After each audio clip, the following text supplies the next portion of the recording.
माननीय चिराग पासवान जी, ये एक ऐसे शख्सियत है, ये एक ऐसे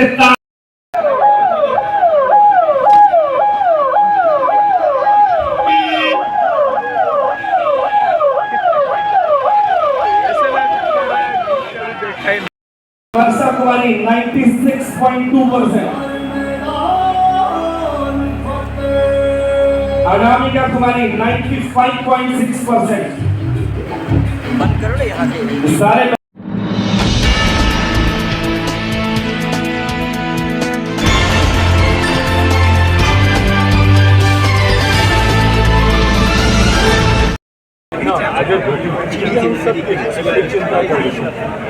मेरी प्राथमिकता में ये था कि पहले परिवार को न्याय दिलाने के लिए हर संभव कदम जो हमारी सरकार उठा सकती है, चिन्हित करना कौन दोषी है, पीएमसीएच में जिस तरीके से लापरवाही बरती गई वहाँ पे कौन लोग हैं, इन तमाम विषयों पर पहले पहल हो।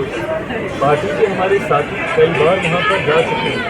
ऐसे में ये पहला मौका है जब इन तमाम विषयों पर राज्य सरकार में चर्चा करने के बाद अब मैं वहाँ पर जा रहा हूँ ताकि परिवार को एक विश्वास दिला सके और दुखद घड़ी में पूरी तरीके से हम लोग आपके साथ।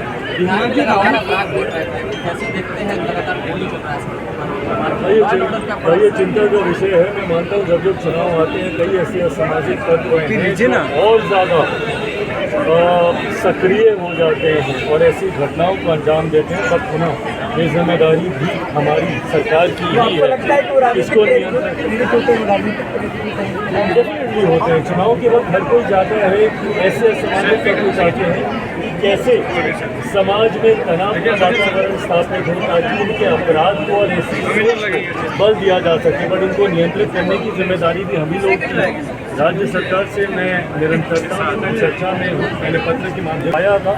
मैं मानता हूँ कि जल्द इसको नियंत्रित किया जाए। राहुल गांधी ने कहा कि महाराष्ट्र चुनाव में धांधली हुआ था और मैच फिक्सिंग हुआ था, वो भी बिहार में चुनाव भी फिक्स है। राहुल जी ने बहाना तैयार कर लिया बिहार चुनाव हारने का। दिक्कत यही है इनमें, ये लोग न सिर्फ बहाने ढूंढते हैं कि कैसे अपनी हार के ऊपर लीपापोती की जा सके, कभी आत्ममंथन चिंतन नहीं करेंगे। इनको अपनी पार्टी में जयचंद दिखते हैं पर उस पर कार्रवाई नहीं करेंगे। इनको सिस्टम में दोष दिखता है पर जब कुछ सत्ता में होते हैं तब कार्रवाई नहीं करते। हर कॉन्स्टिट्यूशनल पोस्ट के ऊपर ये सवाल उठाएंगे पर ये पूछ जाते हैं कि सीबीआई को पहली बात तोता जब कहा गया था तो उसको की सरकार थी, इन्हीं के नेतृत्व वाली सरकार। आज इनको हर सिस्टम इनको गलत दिखता है। पहले बहाना क्या होता था, ईवीएम, अब हो गया डन एंड डस्टेड। अब नया बहाना क्या ढूंढा है, जो महाराष्ट्र से इन्होंने शुरू किया कि भाई नए वोटर जोड़ लेते हैं, ये कर लेते हैं, वो कर लेते हैं। कब तक आप बहाने ढूंढेंगे? ज़रूरी है आत्ममंथन करने की। जनता क्यों आपको नकार, क्यों आपके गठबंधन हारे? दिल्ली में आपके गठबंधन की सरकार चली और इनको पता है कि महाराष्ट्र के बाद अब बिहार में भी इतनी ही बड़ी हार की ओर इनका तथाकथित महागठबंधन है, इंडिया अलायंस है, जो भी है, ये लोग अग्रसर हो रहे हैं। बिहार के बाद ये लोग बंगाल भी हारेंगे, असम भी हारेंगे।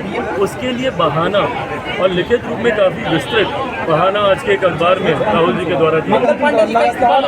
राहुल गांधी दलित संवाद कार्यक्रम करे, इस पर क्या करेंगे? ये अच्छी बात है, बस सिर्फ इतना करें कि चुनाव के वक्त ही उनको ये याद नहीं है, सामान्य परिस्थितियों में भी उनके दुखों की चिंता करें। तुरंत का रिजल्ट आया था हमारा बिहार बोर्ड और सीबीएसई बोर्ड का। उस बोर्ड में जो टॉपर बच्चे थे उनके सम्मान में हम लोगों ने आज जब कार्यक्रम रखा था उनको सम्मान मिले। वो बच्चे जो कि काफ़ी मेहनत करके कड़ी मेहनत किया उन्होंने, जिन्होंने 90 और 95% प्लस मार्क्स लाया सीबीएसई बोर्ड में एंड बिहार बोर्ड में, उन्हीं के सम्मान में कार्यक्रम को रखा गया है। तो कितने छात्रों को सम्मानित किया गया? आज टोटल जो है 800 स्टूडेंट को सम्मानित किया गया है, जिसमें सीबीएसई बोर्ड और बिहार बोर्ड के टॉपर हैं। दूसरे इंस्टीट्यूट के मुताबिक इस इंस्टीट्यूट में क्या कुछ खास है? सबसे पहली बात तो हमारा क्वालिटी है, जो क्वालिटी एजुकेशन हम लोग देते हैं, और हमारा टीम सबसे बड़ा है क्वालिटी टीम, जो कि 150 टीचर्स एंड मैनेजमेंट का टीम है, जिसमें 45 केवल टीचर्स का टीम है, जिसमें 17 केवल chartered accountant and company secretary का। पूर्वी भारत की सबसे बड़ी टीम है और बड़ी टीम के साथ साथ सारे क्वालिफाइड टीचर हैं जो कि अपने रिस्पॉन्सिबिलिटी के साथ साथ स्टूडेंट के प्रति, उनके रिजल्ट के प्रति डेडिकेटेड पूरी कंप्लीट टीम है। यही अदर इंस्टीट्यूट से चार्टर्ड कॉमर्स को डिफरेंट करता है। पटना में कितने ब्रांच है सर? पटना में टोटल हमारा 6 ब्रांचेज है और पटना से बाहर हमारा 4 ब्रांचेज है, टोटल 10 ब्रांचेज है। क्या हर तरह के छात्र पढ़ सकते हैं? गरीब तबके के छात्र भी हैं? गरीब छात्रों के लिए हमारे यहाँ विशेष सुविधा दी गई है। वो छात्र जो शहीद के बच्चे हैं या फिर बहुत ही पुअर लाइन से नीचे हैं, उनको हम लोग निःशुल्क पढ़ाते हैं।